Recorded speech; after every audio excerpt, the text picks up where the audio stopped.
किसी शहर के रेलवे स्टेशन पर एक भिखारी रहता था। वो वहाँ आने जाने वाली रेलगाड़ियों में बैठे यात्रियों से भीख मांगकर अपना पेट भरता था। एक दिन जब वह भीख मांग रहा था तो सूट बूट पहने एक लंबा सा व्यक्ति उसे दिखा। उसने सोचा कि यह व्यक्ति बहुत अमीर लगता है, इससे भीख मांगने पर यह मुझे ज़रूर अच्छे पैसे देगा। वह उस व्यक्ति से भीख मांगने लगा। भिखारी को देखकर उस लंबे व्यक्ति ने कहा, तुम हमेशा मांगते ही रहते हो, क्या कभी किसी को कुछ देते भी हो?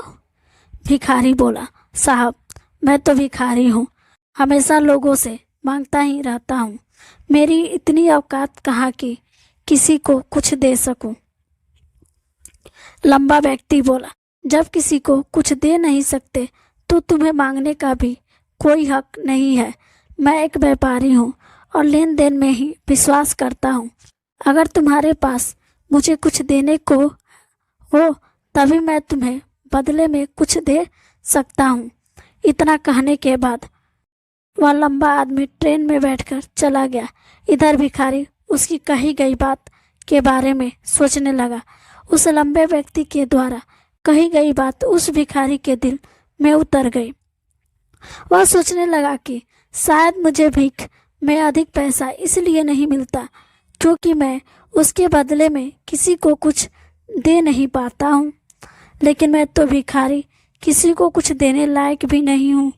लेकिन कब तक मैं लोगों को बिना कुछ दिए केवल मांगता ही रहूँगा? बहुत सोचने के बाद उस भिखारी ने निर्णय किया कि जो भी व्यक्ति उसे भीख देगा उसके बदले में वह भी उस व्यक्ति को कुछ जरूर देगा। लेकिन अब उसके दिमाग में यह प्रश्न चल रहा था कि वह खुद भिखारी है तो भीख के बदले में वह दूसरों को क्या दे सकता है। इस बात को सोचते हुए 2 दिन हो गए लेकिन उसे अपने प्रश्न का कोई उत्तर नहीं मिला था। तीसरे दिन जब वह स्टेशन के पास बैठा हुआ था तभी उसकी नज़र कुछ फूलों पर पड़ी जो स्टेशन के आसपास के पौधों पर खिल रहे थे। उसने सोचा, क्यों ना मैं लोगों को भीख के बदले कुछ फूल दे दिया करूं। उसको अपना यह विचार अच्छा लगा और उसने वहां से कुछ फूल तोड़ लिया। अब वह ट्रेन में भीख मांगने पहुंचा। अब जब भी कोई उसे भीख देता तो उसके बदले में वह भीख देने वाले को कुछ फूल देता। उन फूलों को लोग खुश होकर अपने पास रख लेते थे। अब भिखारी रोज फूल तोड़ता और भीख के बदले में उन फूलों को लोगों में बांट देता था। कुछ ही दिनों में उसने महसूस किया कि अब उसे बहुत अधिक लोग भीख देने लगे हैं। वह स्टेशन के पास के सभी फूलों को तोड़ लाता था। जब तक उसके पास फूल रहते थे तब तक उसे बहुत से लोग भीख देते थे। लेकिन जब फूल बांटते बांटते खत्म हो जाते तो उसे भीख भी नहीं मिलती थी। अब रोज ऐसा ही चलता रहा। एक दिन जब वह भीख मांग रहा था तो उसने देखा कि वही लंबा व्यक्ति ट्रेन में बैठा है जिसकी वजह से उसे भीख के बदले फूल देने की प्रेरणा मिली थी।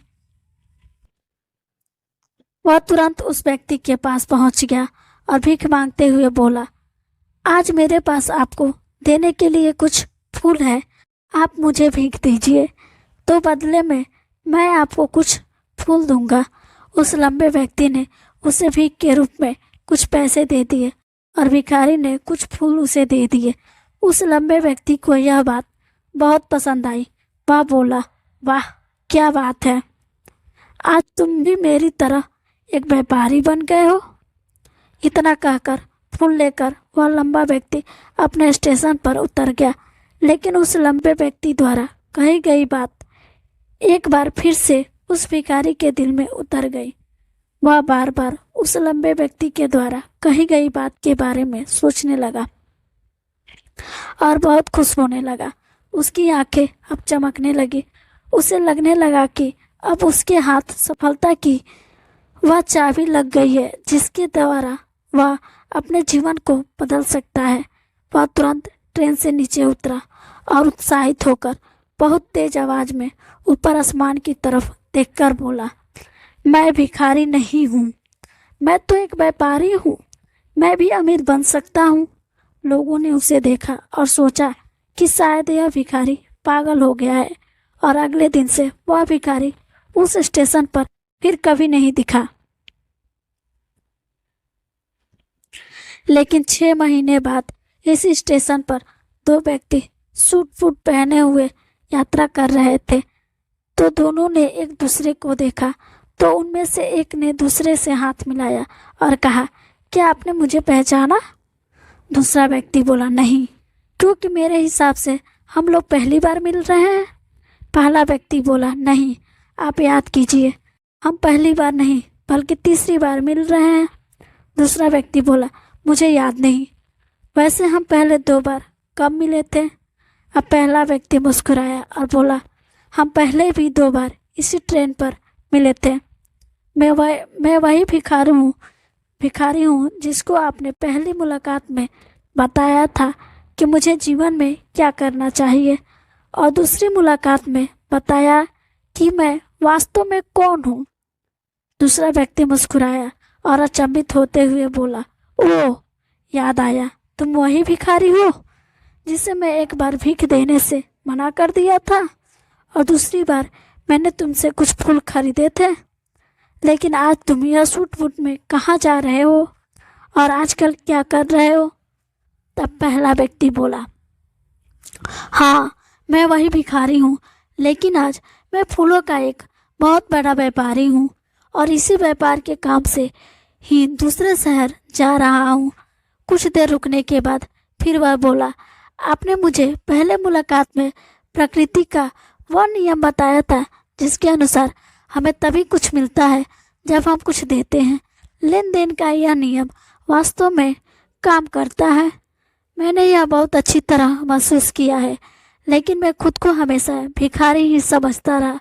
इससे ऊपर उठकर मैंने कभी सोचा ही नहीं, और जब आपसे मेरी दूसरी मुलाकात हुई तब आपने मुझे बताया कि मैं एक व्यापारी बन चुका हूँ, और मैं समझ चुका था कि मैं वास्तव में एक भिखारी नहीं बल्कि व्यापारी बन चुका हूँ। मैंने समझ लिया था कि लोग मुझे इतनी भीख क्यों दे रहे हैं, क्योंकि वह मुझे भीख नहीं दे रहे थे बल्कि उन फूलों का मूल्य चुका रहे थे। सभी लोग मेरे फूल खरीद रहे थे, क्योंकि इससे सस्ते फूल उन्हें कहाँ मिलते। मैं लोगों के नज़रों में एक छोटा सा व्यापारी था, लेकिन अपनी नज़रों में एक भिखारी ही था। आपके बताने पर मुझे समझ आ गया कि मैं एक छोटा सा व्यापारी हूँ। मैंने ट्रेन में फूल बांटने से जो पैसे इकट्ठे किए थे उनसे बहुत से फूल खरीदे और फूलों का व्यापारी बन गया। यहाँ के लोगों को फूल बहुत पसंद है, और उनकी इसी पसंद ने मुझे आज फूलों का एक बहुत बड़ा व्यापारी बना दिया। दोनों व्यापारियों अब खुश थे और स्टेशन आने पर साथ उतरे और अपने अपने व्यापार की बात करते हुए आगे बढ़ गए। दोस्तों, इस कहानी से हमें बहुत कुछ सीखने को मिलता है। कहानी में लंबा व्यापारी गिव एंड टेक के नियम को बहुत अच्छी तरह से जानता था। दुनिया के सभी बड़े व्यापारी इसी जीवन के नियम का उपयोग करके सफल हुए हैं। इस फार्मूला को उसने भिखारी को भी बताया। भिखारी ने इस प्रकृति को अपना लिया और इसका असर उसके जीवन में साफ दिखाई देने लगा। उसने अपनी सोच बदली और उसकी ज़िंदगी बदल गई। यह कहानी हमें बताती है कि हम यदि अपनी सोच बदल ले तो कुछ भी हासिल किया जा सकता है। यदि हम खुद को छोटा समझते रहेंगे तो हम हमेशा छोटे ही बने रहेंगे। बड़ा बनने के लिए हमें अपनी सोच को बदलना होगा और खुद के बारे में बड़ा सोचना होगा। कहानी का सार यह है कि सफलता आपकी सोच में छुपी हुई होती है। खुद का आत्मसम्मान जगाइए, अपनी सोच को बड़ा बनाइए और देखिए कैसे आप सफलता के शिखर पर पहुंच जाते हैं। धन्यवाद।